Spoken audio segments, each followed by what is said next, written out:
Okay, what do we think? Do we think that this will catch a swarm? Is it a good location? I don't know. I don't have any suitable trees around here to put the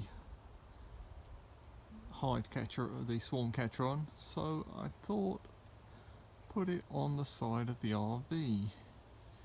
It's high enough up. Maybe it's got the lemon balm in there, lemongrass oil. You can smell it from here, so bees should be able to smell it from a mile off. We'll see how it goes, see if it attracts any bees. It's kind of partially shaded there, so it's not like you're roasting hot sun. I'm going to give it a go.